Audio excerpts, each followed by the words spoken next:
Hey guys, welcome back to another video on my channel. Today, we are back in another snapshot video. This is Snapshot 24W39A. Before we jump to the snapshot, I quickly just want to cover some spoilers for the next Minecraft update. And these are thanks to Minecraft accidentally leaking them. But if you don't want to hear these and you want it to be kept a surprise for on Saturday, I will quickly just put a timestamp on screen that you can jump to so you don't have this spoiled if you are just interested in the snapshot stuff. So if you are still here, then I'm guessing you want to see the spoilers.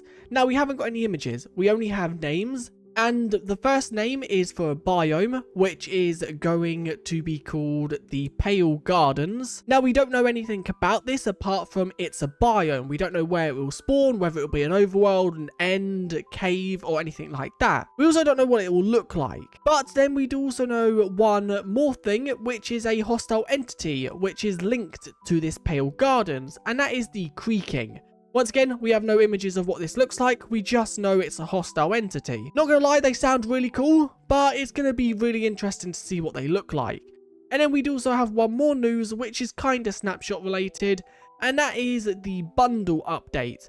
That has now been confirmed to be called the Bundles of Bravery, and it'll be releasing sometime soon. So the first thing we're gonna cover inside of this snapshot is bundles are now outside of experimental toggles. So as you can see, the bundle experimental toggle has been removed, and you can now get bundles just by loading up the snapshot versions. This means that the bundles are very close to being released. So bundles are being removed from experimental toggles is the first thing. I have no experimental toggles on this world, and you can see I have all 17 bundles. Now, one other change inside of this snapshot, which I'm not too sure what it means, but I'm going to quickly just mention it. They've updated the slot highlight in the UI so item texture has better visibility.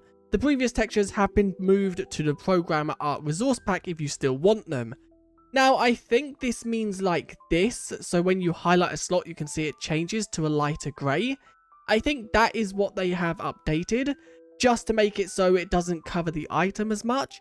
But to be honest, I don't notice any big massive changes just by looking at it. If we maybe try enabling the resource pack, that might, no that's not the right one, let's enable the programmer art. Maybe like watching them side to side might then make some noticeable changes. Okay, I can see maybe a slight change where the item doesn't seem to be affected as much, but it's not really that noticeable in my opinion. Now, the next thing, which is classed under a technical change, but I'm going to mention it because it does mean some other things, and that is boats. Boats are now separate entities. So for example, to get yourself a spruce boat, you would need to spawn a boat entity and then give it the type of spruce. Well, now that is no longer the case, because if I was to summon, which is how you get entities within the world, you can now see each boat has their own unique type. So you got bamboo raft, you got birch chest boat. So this is now how you can summon boats without the need for items. And this does making spawning boats way easier because you no longer need to do a boat. I think before the command to spawn a boat was something like this. And then you'd have to obviously enter the type here, which for example would have been oak if you wanted an oak boat. So before, you'd have to do something like that. I don't know if that command is exactly correct. But now if you want an oak boat, all you have to do is just type in oak boat and you can see it spawns me an oak boat. If we want, let's try the bamboo raft. All we have to do is type in bamboo raft and we get ourselves a bamboo raft. Pretty good change, but it does mean if you have any data packs that changes anything about boats, it might break. Now they have also made another change in this snapshot, and this is equipping a carved pumpkin on your head now removes the player marker from other players' maps. Which I don't think I can show this one off, but if we have a map, we have this little marker, so let's quickly just grab ourselves a map. You can see on the map, there's the white arrow. If you had another player on the map and they were wearing a carved pumpkin, that white arrow for that player would be disappeared.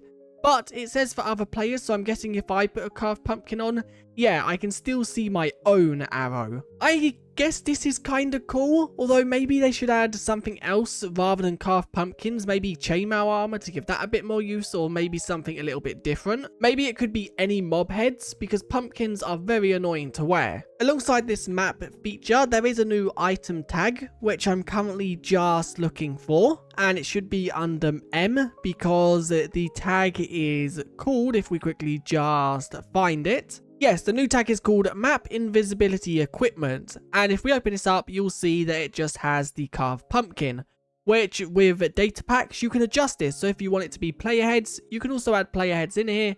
If, for example, like I suggested, it was chainmail armor, you can also add chainmail armor. Now, they have made a change to the lock field on containers, and that is they've renamed it to lock with no capital L. So I don't know if this will affect anything, but maybe if you're using this, maybe just update it so it don't cause any issues. So now let's quickly just cover some bugs. If you had yourselves a wolf and you was to feed them rabbit stew, they would consume the bowl and not give you a bowl in return. They will now give you a bowl if they eat the rabbit stew. There's also a bug where drowns were not spawning reinforcement when they were to be damaged. So when a zombie type is damaged, there is a chance they will spawn other types of that zombie. Well, there was a bug where drowns wasn't doing this. They should now have that small chance to spawn reinforcement of other drowns. There's also a bug where the time at which you would burn wasn't dependent on how long you was inside of a fire block. This is now once again the case, and the longer you are inside a fire, the longer you'll stay burned for when leaving. There's also a few bugs with bubble columns. First of all, ender pearls wouldn't react how they normally would with bubble columns. I'm not sure the exact bug. Ender pearls now act how they did before this snapshot.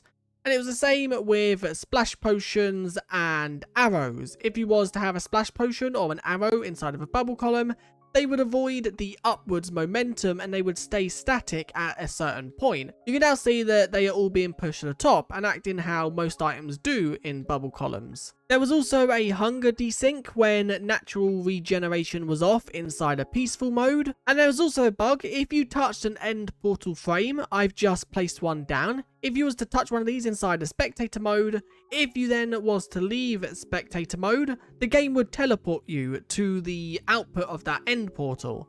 And as you can see, that is no longer the case. If you was to cure a zombie villager, they would keep the can pick up loot tag, meaning that I think they could pick up armor and things like that. That is now fixed, and also converted mobs do not keep the can break doors tab. So if you was to convert a zombie into a drowned, that drowned may not be able to break doors. That is now also fixed. There was also a few other random bug fixes, which they're not really anything to mention. But anyway, that is it for this video. It's a very small snapshot, but once again, that's probably it because they're preparing for the Minecraft Live, which is on Saturday, which I will have a video covering everything they announce as soon as they do. So make sure to subscribe so you don't miss that. And if you did enjoy this video, do leave a like as well. And I guess I'll see you guys in the next one. Bye.